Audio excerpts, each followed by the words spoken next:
സകലതും ഇപ്പൊ തമ്മിൽ തല്ലി തല ധരിച്ച് വീഴൂല്ലോ എന്റെ ഭഗവതി. ഈശ്വര, കൊച്ചേട്ടൻ ഇന്നിവിടെ നാശകോശമാവും. വിദ്യാർത്ഥികൾ കത്തിയെടുക്കാൻ ഇടയാവുന്ന സാഹചര്യം അങ്ങനെ ഉണ്ടാവുന്നു എന്നുള്ള വളരെ പ്രധാനമാണ്. ഇവിടെ മനുഷ്യരിക്കണു, ഒക്കെ മൃഗങ്ങളല്ലേ, ഇരുകാലി മൃഗങ്ങൾ. അങ്ങനെ വിദ്യാർത്ഥികൾ സാധാരണഗതിയിൽ കത്തിയെടുത്ത് പെരുമാറുന്നവരല്ല, പേന കൊണ്ടും പുസ്തകം കൊണ്ടും പെരുമാറുന്നവരാണ്. ഓർമ്മയിരിക്കട്ടെ. അങ്ങനെ ഒരു സാഹചര്യം ഒരു ക്യാമ്പസിൽ ഉണ്ടാകുന്നു എന്ന് വെച്ചാൽ അതിന്റെ അർത്ഥം ആ ക്യാമ്പസിലുള്ള രാഷ്ട്രീയ സാഹചര്യം വളരെ രോഗഗ്രസ്തമാണ്. നിന്റെ സകല രഹസ്യങ്ങൾ അറിഞ്ഞുകൊണ്ടാണ് എന്റെ വരവ്.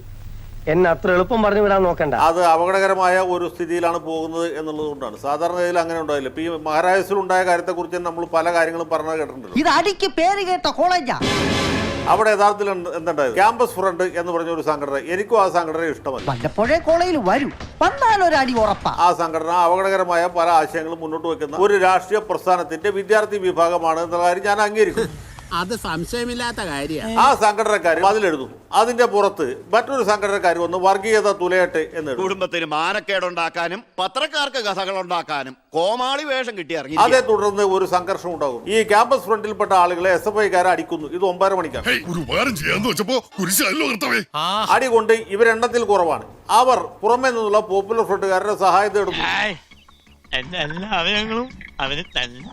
പുറമേ നിന്ന് വന്ന പോപ്പുലർ ഫ്രണ്ടുകാർ കടാരി എടുത്ത് പെരുമാറുന്നു. ഒരു ചെറുപ്പക്കാരൻ കുത്തേറ്റ് മരിക്കുന്നു. ഒറ്റ കുത്തേ ഉള്ളൂ, ആള് മരിക്കും. ഇങ്ങനെ ഒരു നാണക്കേട് എന്റെ ഓർമ്മയിൽ ആരും ഉണ്ടാക്കിയിട്ടില്ല. ഇതാണ് ഉണ്ടായത്. അപ്പൊ എങ്ങനെയാണ് ഈ സംഘർഷം ഉണ്ടായത്? പടിപടിയായിട്ടാണ് സംഘർഷം ഉണ്ടായത്. അല്ലാണ്ട് വെറുതെ പോപ്പുലർ ഫ്രണ്ടുകാർ ഇങ്ങോട്ട് വന്നിട്ട് പിച്ചാത്തി എടുത്ത് കുത്തല്ലേ. കുറച്ചെങ്കിലും ബുദ്ധി വേണം. അപ്പൊ ഞാൻ ഈ അക്രമത്തെ ന്യായീകരിക്കല്ല. അഭിമന്യു എന്ന് പറഞ്ഞാൽ ചെറുപ്പക്കാരൻ മരിക്കല്ലേ, എനിക്ക് വളരെ ദുഃഖമുണ്ട്. ഒരിക്കലും സംഭവിക്കാൻ പാടില്ലാത്തൊരു കാര്യം.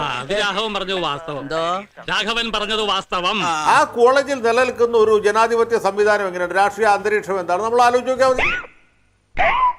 അവിടെ KSUവിന് സ്വതന്ത്രമായിട്ട് പ്രവർത്തിക്കാൻ കഴിയുകയില്ല, MSFന് പ്രവർത്തിക്കാൻ കഴിയുകയില്ല, ASFന് പ്രവർത്തിക്കാൻ കഴിയില്ല. ഒരു ഇടതുപക്ഷ സംഘടനയല്ല, അവർക്ക് പോലും പറ്റുകയില്ല. സർക്കാരിന്റെ കാര്യം അവരുടെ പരിഷ്കാരങ്ങളാ ഞങ്ങൾ ഗതികേട്ടിലെത്തിച്ചത്. അപ്പോൾ അങ്ങനെ ഒരു സാഹചര്യം ഉണ്ടാകുമ്പോഴാണ് ആളുകൾ ക്യാമ്പസ് ഫ്രണ്ട് പോലെയുള്ള സംഘടനകളെ തേടി പോകുന്നത്.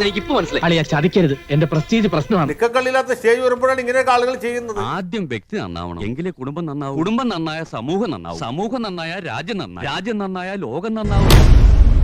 ശ്രീ ഷാഫി പറമ്പിലി ഇന്നലെ നിയമസഭയിൽ ഉന്നയിച്ച കാര്യം, ഉത്തരവാദിത്തമുള്ള ഒരു നിയമസഭാ സാമാജികൻ അടിയന്തര പ്രമേയം ഉന്നയിക്കുന്നു. അദ്ദേഹം ചില കാര്യങ്ങൾ അവിടെ ഉന്നയിക്കുന്നു. അദ്ദേഹം ചില ചോദ്യങ്ങൾ ചോദിച്ചു. എല്ലാവരെയും പറ്റിക്കണ പോലെ എന്നെ പറ്റിക്കാന്ന് വിചാരിച്ചോ?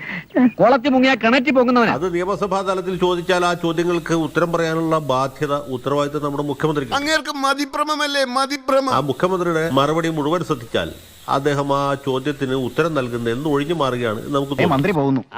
വോട്ട് അയാൾക്ക് പണ്ടീരെ വില കൂടിയാലെന്തര് കുറഞ്ഞാലെന്തര് 5 വർഷം പിടിച്ച് തൂങ്ങണം, അത്രയല്ലേ ഉള്ളൂ. ഷാഫി ചോദിച്ച ഒരു പ്രധാനപ്പെട്ട ചോദ്യം, അടിസ്ഥാനരഹിതം എന്ന് മുഖ്യമന്ത്രി പറയുന്ന ആരോപണങ്ങൾ ഒരു സ്ത്രീ വീണ്ടും വീണ്ടും ഉന്നയിച്ചിട്ടും മുഖ്യമന്ത്രി എന്തുകൊണ്ട് അവരുടെ പേരിൽ നിയമ നടപടി കൈക്കൊള്ളുന്നില്ല? സംശയമുണ്ട്. നീ ചുമ്മാ മച്ചാനെ വിഷമിപ്പിക്കല്ലേ, അത് സംശയമൊന്നല്ല, സത്യമല്ലേ. അവർക്കെതിരെ സിവിലായിട്ടോ ക്രിമിനലായിട്ടോ എന്തുകൊണ്ട് മാനനഷ്ടത്തിന് കേസ് കൊടുക്കുന്നില്ല? ന്യായമായ ചോദ്യം. നിന്റെ പൊടി പോലും കാണില്ല. നമ്മൾ തമ്മിലുള്ള ഇടപാട് ഞാൻ പറഞ്ഞാൽ നമ്മുടെ പൊടിയും കാണില്ല. നമുക്കൊരു ധാരണയിലെത്താം.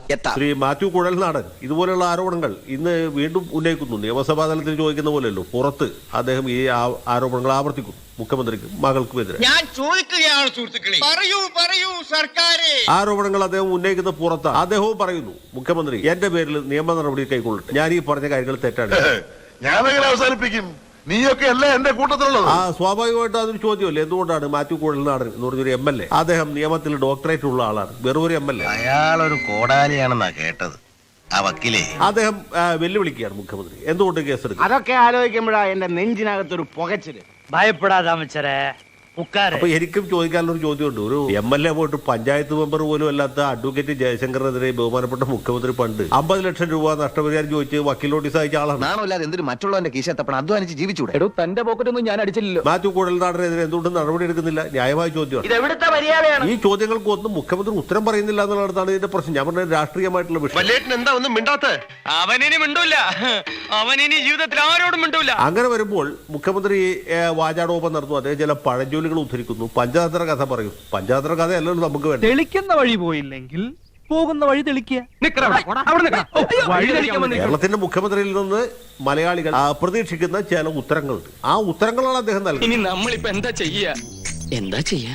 ഞാനൊന്ന് പറഞ്ഞോട്ടെ, നമ്മളിപ്പോ എന്താ ചെയ്യുക? ഇയാളെ കൊണ്ട് വലിയ ശല്യമില്ല. സ്വർണ്ണക്കടത്തിനെ കുറിച്ച് എന്താണ് പറയാനുള്ളത്? അതാണ് പറയേണ്ടത്. ബിരിയാണി ചെമ്പിൽ സ്വർണ്ണം കൊണ്ടുപോയി എന്ന് പറഞ്ഞാൽ സാധാരണ ആരും വിശ്വസിക്കുമായിരുന്നു. പക്ഷെ പഠിപ്പും വിവേകമുള്ള മാഷൊക്കെ വിശ്വസിക്കാൻ പറഞ്ഞാൽ എനിക്ക് മനസ്സിലായി.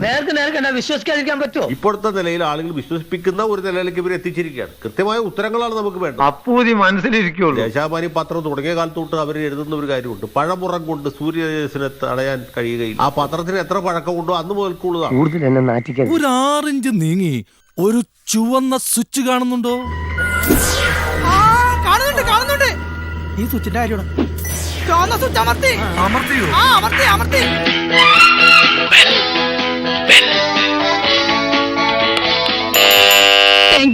ഈ ഉപകാരം മറന്നാലും ഞാൻ മരിക്കില്ല. ഇതൊക്കെ എന്തു. അപ്പോ നാളെ നേരത്തെ തന്നെ ഇങ്ങോട്ട് എത്തണം കേട്ടോ. ശരി.